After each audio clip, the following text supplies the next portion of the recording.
ଦିନେ ବିଲରେ କାମ କରୁ କରୁ ହଠାତ୍ କାହିଁ କେଜାଣି ମନେ ପଡ଼ିଲା ସେଇ କାଳିଆ ସାଆନ୍ତଙ୍କ କଥା। ପ୍ରଭୁ, ଯାଇନାହିଁ ତୁମ ଧାମ, ଜପି ନାହିଁ ତୁମ ନାମ, ଦେଖିବି ତୁମ ଗୋଲ ଗୋଲ ମୁହଁ, ହୋଇଛି ଆଜି ମନ।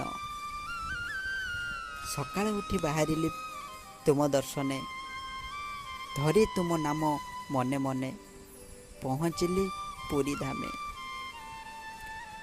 ହେଲି ବ୍ୟାକୁଳ ନ ମିଳିଲା ଯେବେ ଦର୍ଶନ, ବସି କହିଲି ରାଗିଛ କି ଦବନି ବୋଲି ଦର୍ଶନ।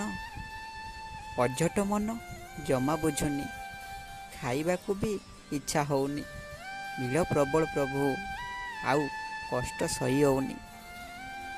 ତାପରେ ବି ଶୁଣିଛି ପ୍ରଭୁ କାଳେ ପରୀକ୍ଷା ନିଅନ୍ତି, କଷ୍ଟ ସିନା ମୋତେ ହୁଏ କିନ୍ତୁ ଏକଥା ବି ସତ, ଭକ୍ତର କଷ୍ଟ ପ୍ରଭୁ ନିଜେ ସହି ନିଅନ୍ତି।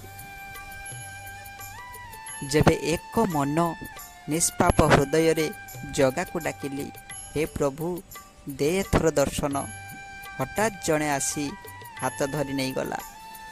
ଭିଡ଼ରେ ଥିଲେ ବି ଦୁଇ ଚକା ନୟନ ଦେଖାଗଲା।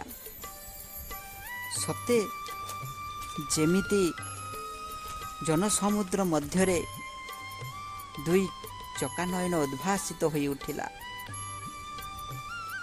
ତାପରେ ସମ୍ମୁଖରେ କିଛି ଲୋକ ମଧ୍ୟ ଆପେ ଆପେ ହଟିଗଲେ।